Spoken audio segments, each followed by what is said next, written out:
What's up, basketball fans? Welcome back to What's Going On Now, your go-to spot for the latest and greatest in the NBA. Today, we're diving into a game that had everything: drama, history, and a comeback for the ages. The Indiana Pacers versus the New York Knicks, Game 1 of the Eastern Conference Finals. Let's get into it. Madison Square Garden, the mecca of basketball, was electric as the Knicks hosted the Pacers. The air was thick with anticipation, and fans were ready for a showdown. The Knicks, led by Jalen Brunson and Karl Anthony Towns, were looking to defend their home court. On the other side, the Pacers, with Tyrese Haliburton at the helm, were eager to make a statement.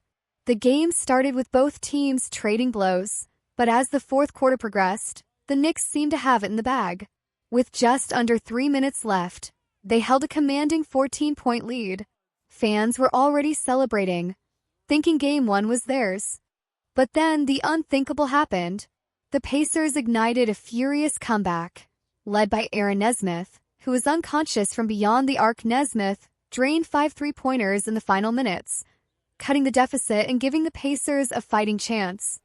With seconds remaining, Tyrese Haliburton had the ball. He stepped back and launched a deep jumper. The ball bounced high off the back iron and dropped through the net as the buzzer sounded. Haliburton, thinking he had won the game, turned to the crowd and delivered the infamous choke sign, a nod to Pacers legend Reggie Miller's iconic gesture in 1994. However, upon review, it was determined that Haliburton's foot was on the line, making it a two-pointer and sending the game into overtime. In overtime, the momentum was all Indiana's.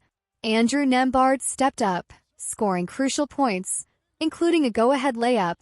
The Pacers outscored the Knicks 13-10 in the extra period, sealing a stunning 138-135 victory. Haliburton finished with 31 points and 11 assists, while Nesmith added a career-high 30 points. For the Knicks, Brunson's 43 points and Towns' 35 points and 12 rebounds weren't enough to prevent the collapse.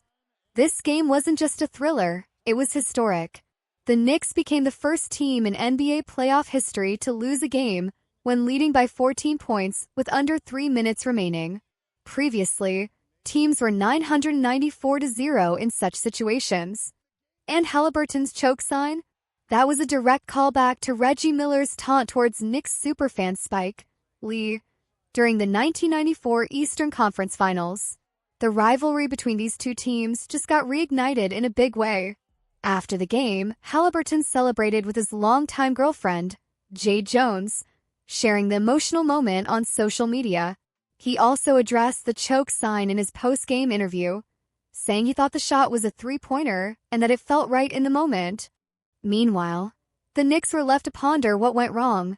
Coach Tom Thibodeau and the players acknowledged the painful meltdown, emphasizing the need to regroup for Game 2. Game 2 is set for Friday night at Madison Square Garden. The Knicks will look to bounce back and even the series, while the Pacers aim to take a commanding 2-0 lead. One thing's for sure: the rivalry is back, and it's more intense than ever. That's all for today's episode of What's Going On Now.